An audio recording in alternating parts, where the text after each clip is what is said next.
திருக்குறள். இருவரி கவிதை ஒரு பொருள் தருமே, இருவரும் இது போல இருந்தால் சுகம். நிலா.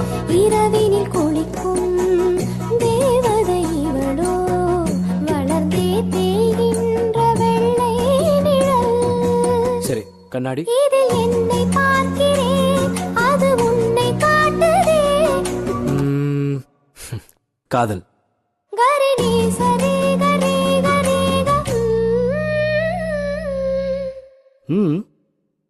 நம் நான்கு கண்ணில் தோன்றுகின்ற ஒற்றை கனவடா.